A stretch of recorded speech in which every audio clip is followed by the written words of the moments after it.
was something you could do. So I'm on the floor thinking, I've let Paul down in his last moments, and I fell asleep. Instantly, he appears in front of me vividly and says, "What are you doing on the floor?" He said, "I'm not trapped in that body. I am totally fine." And he showed himself to me completely free and happy and fine and healthy looking again. And he said, "Get up off the floor. Just come over here and hold me." That was the thing. You were going to hold me when I took my last breath. And he was so vibrant and peppy, I just woke up with a jolt.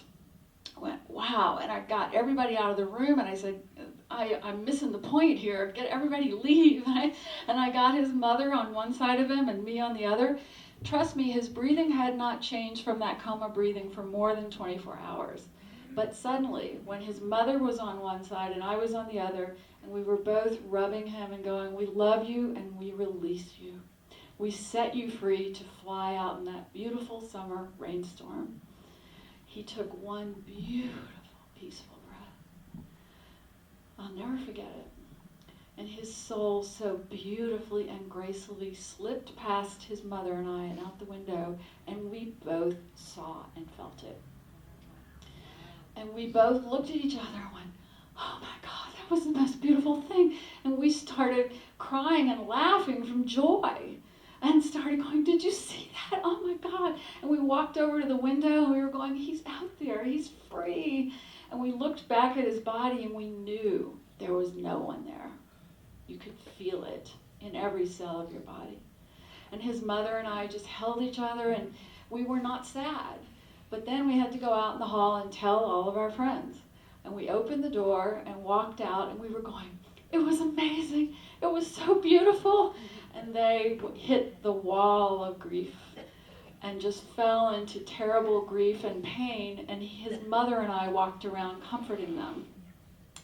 And one thing, I learned so many things from Paul, but one of the main things is that on our own, we each know our loved one is okay. And the world and its definition of grief and tragedy and accident is so off base and confuses us so much that it pulls us deep into that terrible grief. And the people who want to comfort you will say, "Oh, that's a tragedy," or "How could that happen?" and "You must be devastated." Well, the truth is, for a week or two, probably a month after Paul died, I was anything but devastated. I was on cloud 9 because I knew he had a spirit and he was free, and I had had the most profound spiritual awakening moment of my life. And yet the world defined it as a tragedy. I've worked with so many grieving clients, and I won't pick on them unless they allow me to in here and raise their hands. But my most favorite client in the world, I can't look at her without crying, had the most beautiful experience of her husband crossing over and giving her a gift of a final day. He didn't know it was a random tragedy biking accident that killed him. But the day of that accident, before it happened, he bought her a cake. He toasted champagne with her. He said, "I love you so much." He spent the day making sure she knew how much he loved her. And he went for his usual Saturday bike ride and was killed instantly. And then his soul appeared to her in the garden. So we each have this awareness. We each know it in our being. And our own pain and the pain of those around us pulls us away from that knowledge. I'll share one other story, and then I'll talk to you a little bit about how to connect yourself, because everybody in this room is truly capable of connecting themselves to their departed on the other side. If you haven't already heard them or seen them dancing around you, then you just have to quiet your mind to hear that. And I explain in my book, Bridges to Heaven, a whole process how to do that. However, I want to tell one other story. My girlfriend, Chrissy, was my best girlfriend from the time I was a child. I met her on the school playground. She made me laugh. She was the most brilliant girl. As we grew up together, we were the only two kids in Mobile, Alabama, who loved the Beatles in grade school.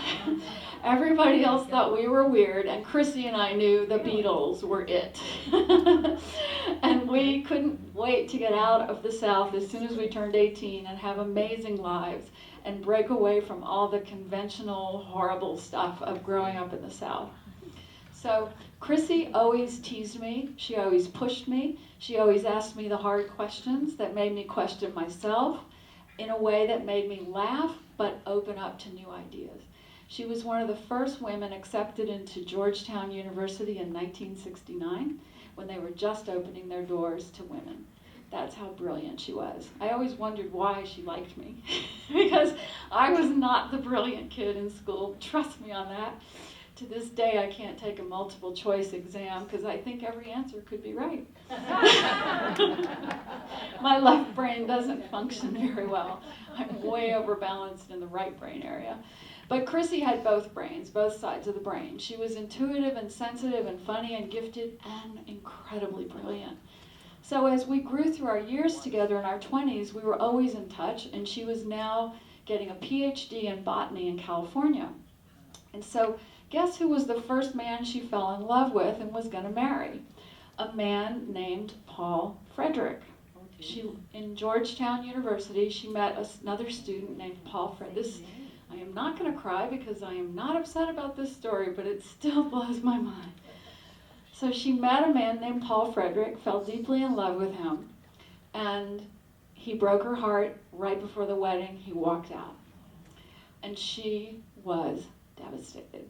She came to see me and said, I thought I was going to get that Southern wedding, that family, that white picket fence, and I just wasn't lovable enough. And I loved Chrissy so much, and I spent so much time talking to her about how lovable she was, but I was her best girlfriend, so it didn't count for much. So then she decided to get a PhD in botany in California. And she was having a great time once again, getting her life in gear, loving being brilliant, hanging out with all the PhD students who appreciated her brilliance. And I called her and said, I've met this mountaineer who I'm in love with, Chrissy, but guess what his name is? Paul Frederick. Different man, of course. My Paul was the one who died. Her Paul still lives happily somewhere on the East Coast. And she said, oh my God, what does this mean, Sue? Is he going to break your heart? And I said, well, I don't know. And she said, well, you just got to go for it. And I did. And she came out and met my Paul Frederick and loved him. They were famous friends from the moment they met. And then, as I went through Paul's illness, Chrissy was on the phone with me constantly, coaching me, guiding me, counseling. As soon as Paul died in July, Chrissy just made plans to come visit me in the fall and go skiing with me in Colorado. So she flew out. We had a day of skiing. I won't say it was easy. I was in my pain and reinvention point of Paul's death, and I was asking a lot of hard questions. Why am I here? Because that's one of the biggies we ask when we've lost someone we love. Why am I still here? And I didn't believe that it was because I had great work to do. I was just some kid who had never even fully finished my college degree, and I was struggling in life. How could I have anything important to do? Why was I here? And Chrissy counseled me and counseled me and counseled me about it. Told me that I had great gifts of writing and I needed to write, that I had a spiritual wisdom about me that would really comfort people, and told me that I was crazy psychic and said, you have to use those gifts. I said, no, I got to be conventional, realistic, make a living like everybody else. I want to fit in. She fell while we were skiing and got a bruise on her leg. And it looked awful, but I thought, well, she sprained something. Took her to the airport, and by the time she landed in San Francisco, she was covered in bruises. They rushed her to the hospital, and she was diagnosed with a severe form of leukemia. Major wake-up call, number 2.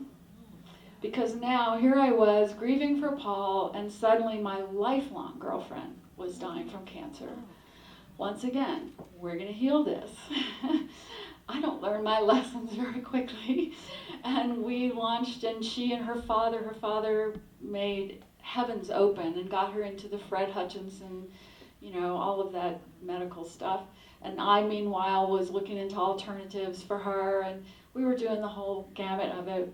A year later, I was in Mexico because I had sort of given up and I had decided to move to Mexico and teach fitness. How many of you have just ever wanted to drop out? I thought, I am moving someplace where they don't even speak English.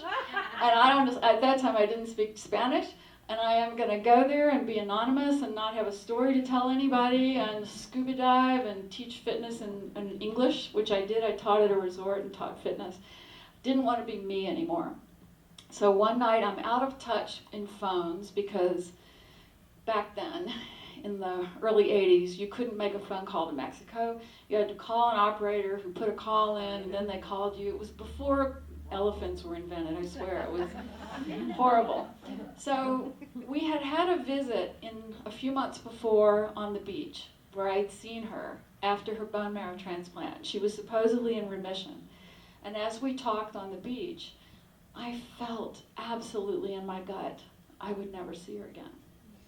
And when we said goodbye that day on the dock, her dad was there and my dad was there and we were waving. Chrissy couldn't even make eye contact with me. And we blew kisses and turned away, and her dad took her off in the boat. My dad walked with me back, and I burst into crying, and Dad said, "What is wrong? She's in remission. She looks great." I said, "Dad, I'm never going to see her again." And he just said, "Oh, come on, Sue, you're being dramatic. She's going to be fine." So I'm in Mexico in my apartment, no phone, and Chrissy is all night waking me up, laughing and laughing with me the way we laughed in real life, where only certain people in your life make your stomach hurt when you laugh with them. You know that feeling? Chrissy always did that to me, where my stomach would hurt from laughing. Sometimes I'd even pee in my pants because she made me laugh so hard. Full confession. And so that night, in the bed, I am laughing so hard, my stomach is hurting. She's in the dream world, telling me something, talking to me, making me laugh so much I'm waking up and my stomach is hurting in the morning. I go, "Oh my God, Chrissy." And then I go, "Oh my God, Chrissy." And then I go get on the phone.